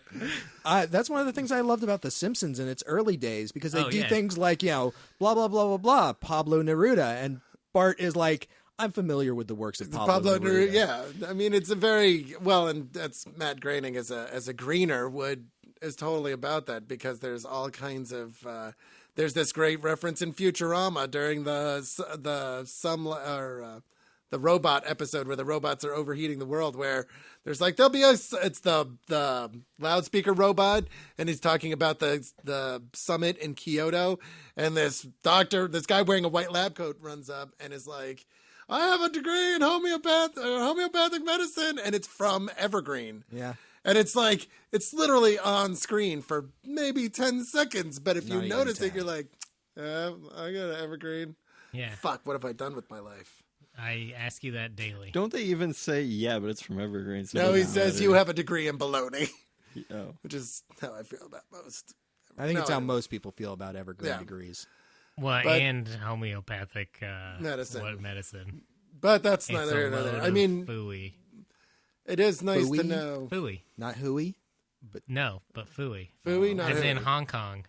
I figured that was where you were going with that. I'm down with Hong Kong. and food. now I just have the taste of bile in my mouth. What? So I think maybe it's With time. Hong Kong phooey? That Hong gives Kong you the phooey taste is of the bile? Any fucking Hanna-Barbera cartoon from the 70s or the 80s, they are, Magilla Gorilla? they are universally... So What's once the again, we get exit back to the stage? fact that Toby may have What's- shed a tear who's over this the- comic book, but he's pretty much dead Who's inside. the exit stage left even? Uh, What is it? Snagglepuss. Snagglepuss. God, You don't like Snagglepuss Snagglepuss? drives me up That a was the goddamn Snagglepuss is the Snagglepuss. wall. worst. Snagglepuss is the worst. We all need to I'll give talk you that. like this in What's front of time. what's the there's the banjo playing guy. Oh, El Kabong. El Kabong. No, he plays a guitar. He plays a Guitar. guitar, and he's the You're sheriff. talking about... Are you talking about Huckleberry Hound? I am Oh, thinking of Huckleberry Huckleberry Hound, Hound. yes. But El Kabong, when he is like, he's basically the Don Quixote / Zorro Yeah. mashup with Sancho Panda, who's like, Kabong. isn't it? It's not Sancho Panza. It's Baba Louie. Yeah, but when he's disguised, he has a different name, and it's a Oh. play on Sancho Panza, Don Quixote's sidekick. Yeah. Anyway, dude, those were great. What's wrong with you? I think that They they were not only were awful. they Hong Kong great, but Phooey they was were terribly made better. animated. Dude, they were terribly animated. They were terribly They were animated. terribly animated in like sweatshops of And they're animation. Although I Much. will Give say you that. that I was watching Animaniacs when I was a kid, and Slappy the Squirrel makes a reference to Yippee Yappy and Yahooey, and there was a part of me that just sung with joy because I knew who those characters were, and Yeah, that was actually a that's- really funny joke. That's a good feeling. Also, I love Hong Kong Phooey. Yeah, I'm with you. You don't have to That justify thing song and his car and just all of it. I can't So remember racist. the song right now, but The Hong Kong Phooey. Right, number okay. one super guy. I don't know the words. As usual to anyone. as per usual. I think we should move on to Fucking- recommendations. So we're not going to move on to recommendations because Toby wants that, and I live to make him unhappy. Do we want to talk more about how I don't know song lyrics? well, the thing is that you're going to make me unhappy whether we go on to recommendations It's true. or not. That's Yeah. true. So, as per usual for our long run format, we are not recommending a book for the next format. We Right. are instead going, hey, you just read Elfquest and Where hopefully do you enjoyed go it. next? What should you read next? Yes, Toby, I would like you to start. I would be glad to start. Thank you. I had a devil of a time figuring out what to recommend because, Didn't like we I said, all? like We all 5 did. times, there's nothing else like this. I'm still debating I between only had two an different imp books of a in my head. time. I mean, So, and I went and I talked to my brother Adam, and I was like, what should I pick? I was thinking about this or this, and he's like, you got to do this. Yeah. So, it's also a fantasy story. Mhm. It also starts out like it seems kind of like standard and kind of tropish and a little bit light, and then suddenly like everything changes, and it's like, oh my god, this is so ridiculously mind blowing and Pilgrim. cool. Bone by Jeff yeah. Smith. Classic, which Fantastic. a lot of people are familiar with, but if you've never read Bone, it is a great, great story.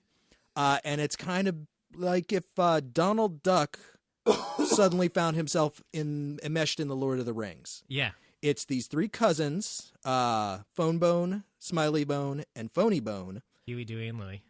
more or less, I guess. They're nothing They're like residents you. of Boneville, Yeah. much like Donald Duck and his whole cast of characters are from Duckburg. Yep. And the story starts with them exiled to the desert, kicked out of town, and they're lost. And they accidentally find themselves in this magic valley where there's dragons and lost princesses rat and monsters. giant rat monsters. One of my fucking and favorite. prophecies and the end of the world and ancient gods and all this crazy shit. And they're just like, oh, crap. And they kind of apply their Donald Duck, Carl Barks cartoon logic to the situation that they're in. And it's a really cool, really awesome story that I will possibly pitch the next time I get a long run pitch. You know, that's one of my favorite stories of all time, and I've never ever thought of it in the way that you just described it. which is another reason why my pitches are always really weird.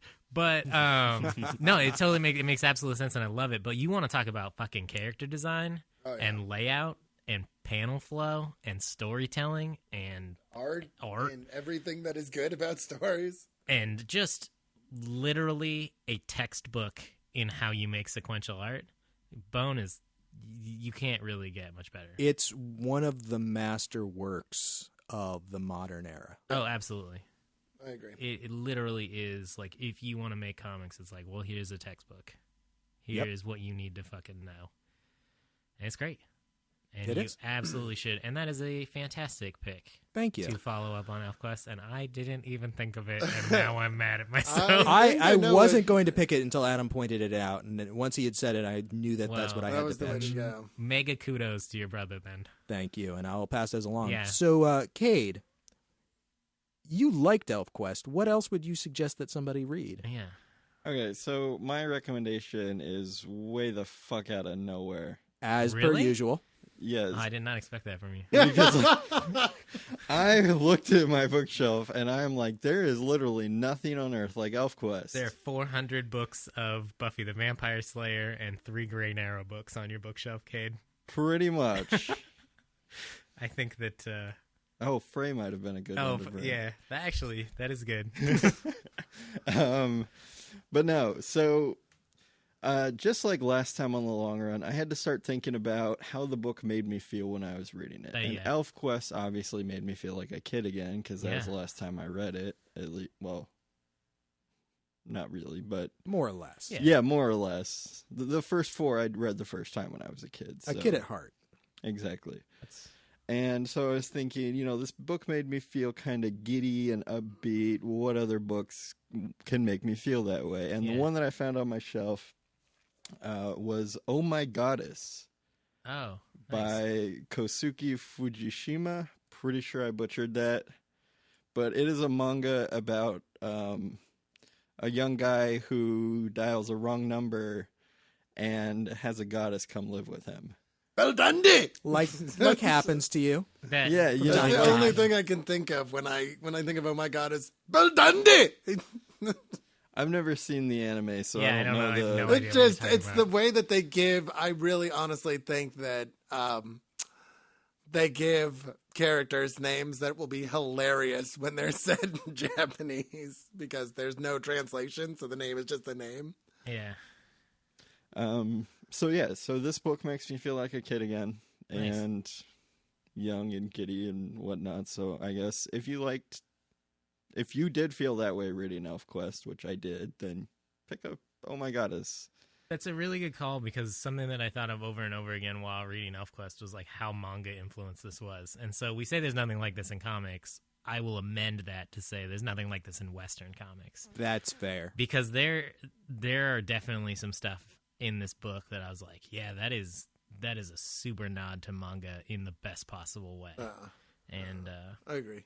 So, and definitely manga, even in terms of the like sexual orientation of characters and relationship statuses, is a lot more.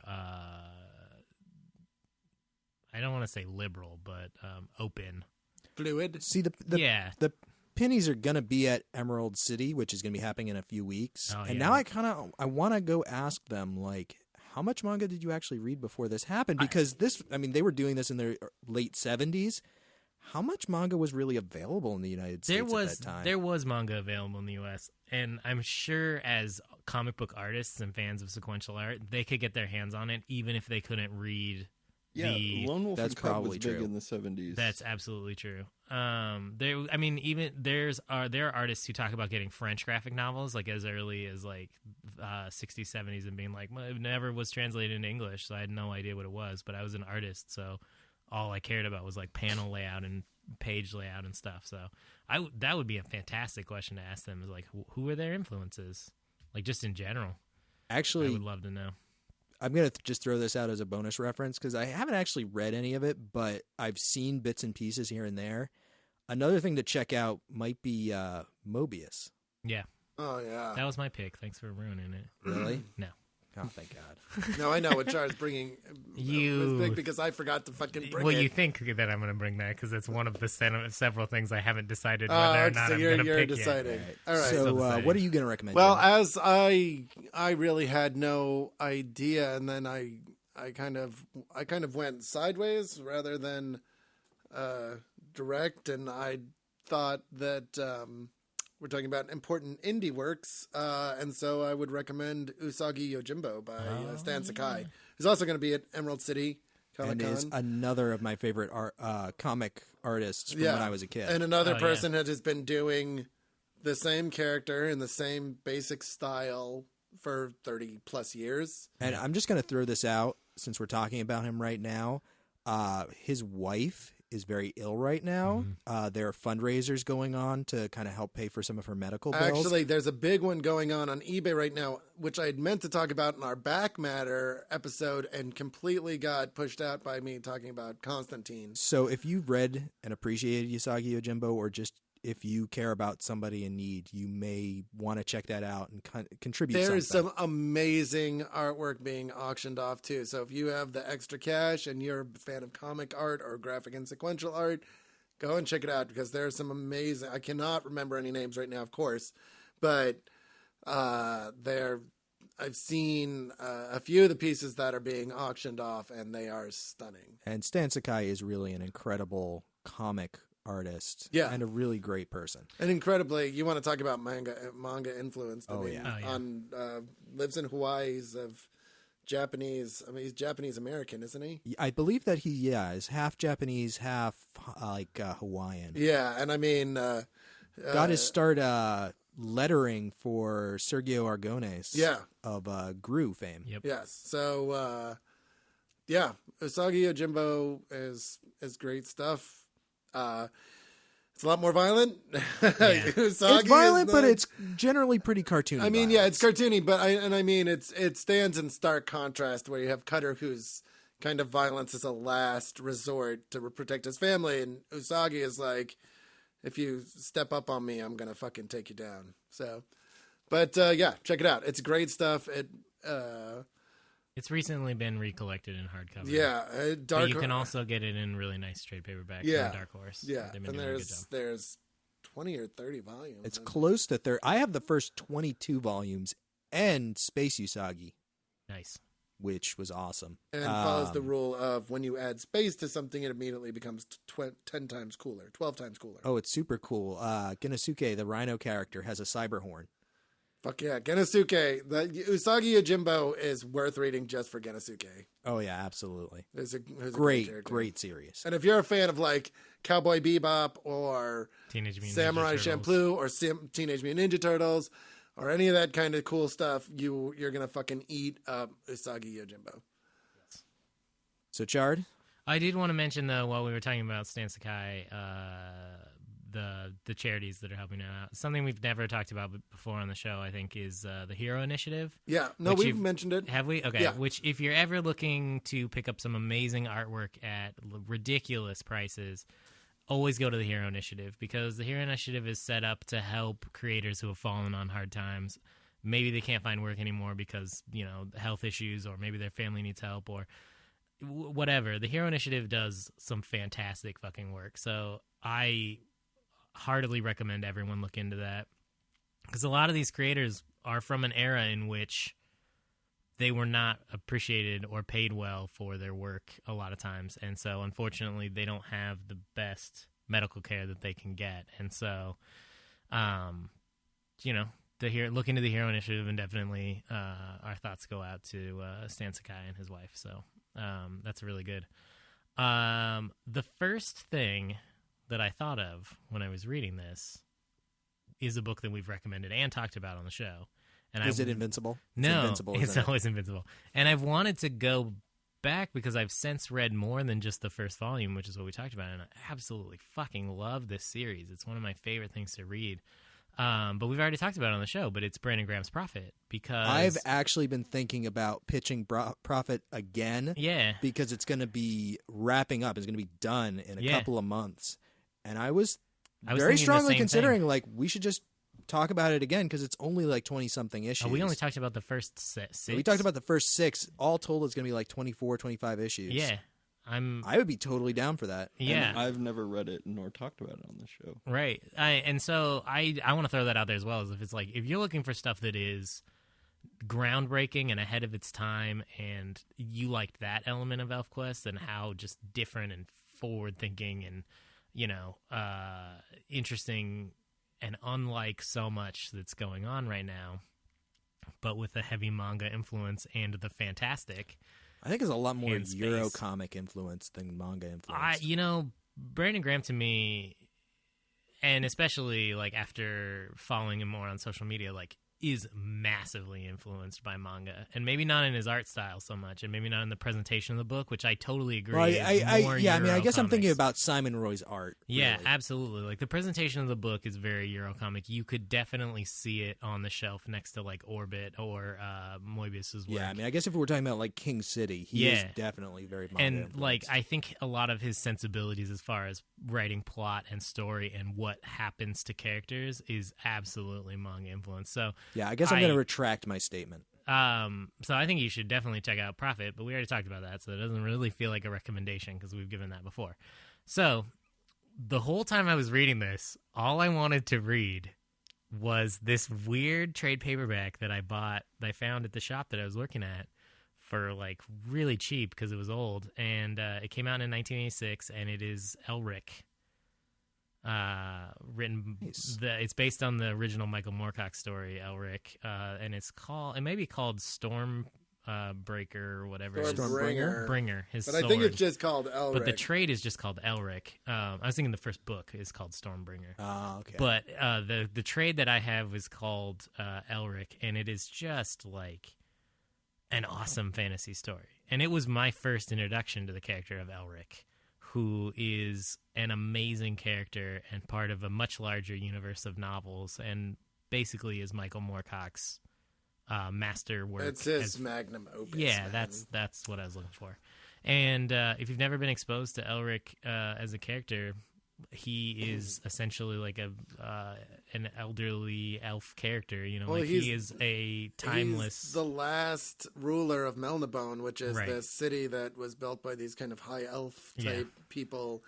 And he's an albino, and he's very sickly. Mm-hmm. And in the first book, he basically has this vision that leads him to this hidden vault where he sees this black sword with all these runes on it, and he takes it, and it's Stormbringer, this runic soul-drinking sword, and it just kind of goes from there. Yeah, and in this arc is the whole call to war that he has, where they're at first protecting Melibone, and then I believe leaving and going on this adventure. And I haven't read it in a while, and I actually sold it to Joe because I don't like owning things anymore. And but it's awesome. It's an awesome story, and I recommend going out and finding it and finding the art and finding this adaptation to it. The Elric books are fucking amazing too. Yeah, it's just a really cool universe, and it reminds me a lot of like the conflict of elves as like they're obviously a very different type of elf, but as any species against other species, feeling isolated from their world, and these just the conflicts that go on between tight-knit groups of small groups of people that feel threatened by a larger outside world. It really reminded me of that, and so it's a little interesting to me that you picked that because Wendy Pini actually was involved in an animated film project of Stormbringer. Yeah. And she also made a book about her involvement in it, which was published by Warp Graphics. Yeah, back in '87. They were coming out at a really similar time because Michael Moorcock's Elric series is kind of the next generation of fantasy after guys like Robert Howard's Conan stuff. Yeah. It was like the next generation after that, which I very much put Elfquest in that generation. Yeah, it's Elric is in that 70s sword and sorcery period. Super sword and sorcery.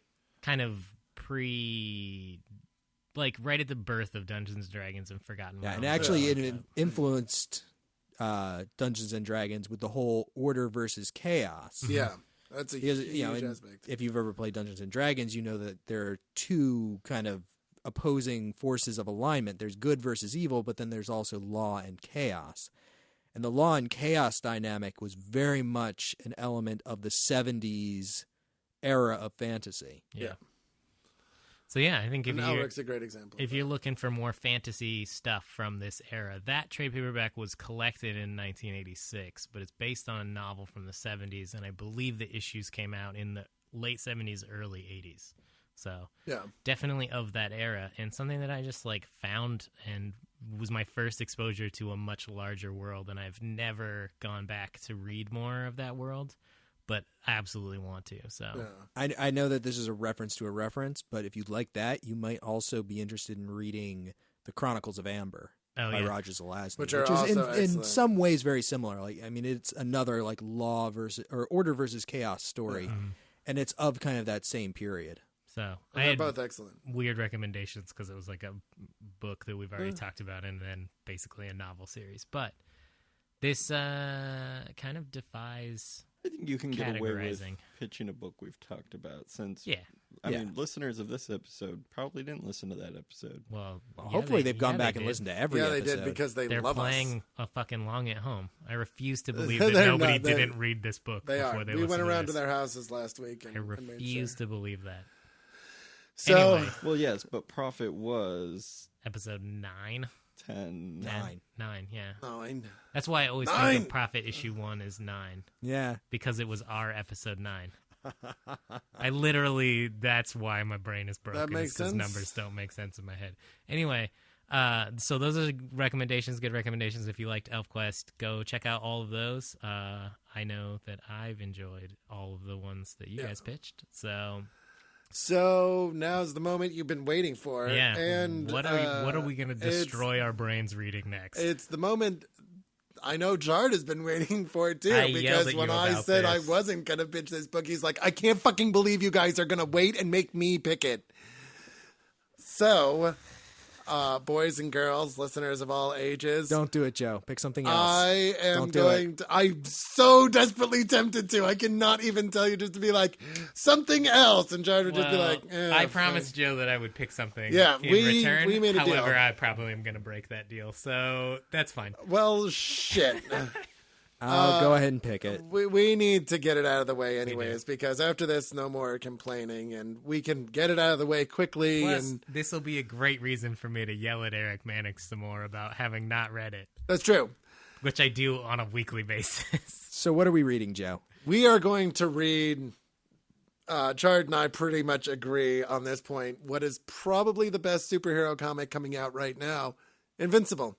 Well, definitely the best ongoing. And we're going to read, I'm going to have to look into a few things because I think it's up to issue 109, but I don't want to read into the middle of an arc because I think it makes it easier to talk about if we talk about complete arcs. This may be a discussion for after the episode, but we'll go pretty close to it. I mean, we're going to go within a couple to what's coming out. We're going to go to the end of the most recent arc at this point. So I'm certain it's within a couple issues of what's coming out right now. I feel like it's 106. Yeah, but I could be wrong. I feel like it won't be more than 2 or 3. So we'll look into it and we'll figure it out. When we post the episode description, it will say exactly which issues we're reading. Yep. Yeah, and hopefully... we're not reading any of the ancillary matter. We're not reading Invincible Universe. We're not reading Guardians of the Globe. We're not reading Rex Science Blood, Dog or... Tech Jacket, any of that stuff. But feel free to because most of that stuff's really good. I will say, if you haven't read Invincible, it might help to read Brit if you want to, just because... I've never read the Brit. I've never read it either. Well, I mean, I would recommend it to you guys, too, because I know that you guys are caught up, so you don't have a fucking excuse not to read it.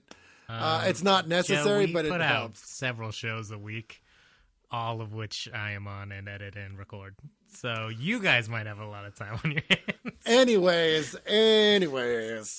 So Invincible, yes. And you should enjoy it, because this is the last time me picking a series will be this easy, because I have a feeling that the next couple I pick, Toby's going to be like, yeah, and then I'm going to have to kill him when he talks shit about them.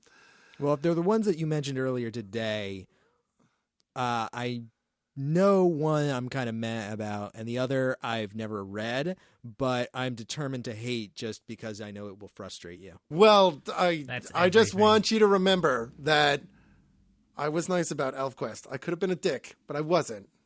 You liked Elfquest, though. I liked part of Elfquest. I should have been more of a dick. I should have. Well, no, I didn't, because I respect the fact that this means a great deal to Toby. And Love and Rockets, which is the thing I wanted to pick, means a great deal to me. I'm not saying that you have to like it, but I am requesting that you be nice to it. And I'm doing it on air, so now when you're a dick about it, everybody will hate you. Yeah, but see, by being nice to me, you robbed me of a chance to yell at you, which I might have liked even more. Well, we will yell at each other again, Toby. That's pretty much a fucking guarantee. Oh, I'm sure. And I'm sure Chard will get it up there, and Kate will be like, why the fuck am I even here? They don't let me talk. All they do is scream at each other. Wait, can I come out of my cage? No. Go back into cookie jail, Kate. God damn it. We built cookie jail for you, Joe. Yeah, but I did the switcheroo. I don't think so. You don't even know that Kate isn't me. I have to put you back into cookie jail. So read Invincible. I have to leave now because they're going to put me back in cookie jail. But read Invincible. We'll throw up on the website and the Facebook page. And we'll mention on an episode what we're reading up to. Yeah. But it will be at least the first 100 and something issues. And we are slightly trying to speed up the rate of release on these episodes, so it will be less than 2 months. I think, for Invincible, I think we can definitely do it. How much sooner than 2 months, I can't tell you, but slightly before 2 months. That's what we're aiming for. We'll announce it well ahead of time. Yes. Well, I think the reason we're accelerating these is because people like to listen to them, which is true, but also because we have like a fucking backlog of recommendations. We would seriously be here for 10 years. It would literally, just to get rid of mine, it would take like 4 years. Well, just wait. The next time I get a pick, I'm going to pick Usagi Yojimbo, and we're going to read all 30 volumes. Oh, Jesus of it. Christ. Dude, I'm so It'll excited. take us 6 months. I hope to God that you do. I'm so pumped. I could read. No, I have a laundry list of things. Yeah, me too. I love We all Usagi, do. but it is not at the top of that list. I can't wait until we get to the Invisibles. And in talking about it, we actually create a whole new dimension of which this office is the only thing that exists. And then we're stuck here for eternity until we talk about the filth and we create the rest of the universe. I'm going to eat you guys. Was that relevant? I'm bigger than you. I'm going to eat you. Yeah, but I'm fast. Pretty much what would happen is wiry. We would eat Toby, Cade would be in the corner weeping, and we would be fighting for dominance. That will not take long. I am much faster than you. You are very out of shape. I am okay with that. Everyone that can hear you breathe on this episode knows how out of shape you are. That's because I live in a shitty apartment that has mold problems, and I'm okay with that. All of your weaknesses for me, and now I know exactly how to beat you. I am okay with that as long as Joe gets to eat the bottom half of me. That's fair. See, as long as we have internet, I'll just sit in the corner and play Hearthstone. That's cool too. All right, episode over. Episode over. Fuck you, Chard. Episode over. All right, we will catch you guys next time. Bye. Bye.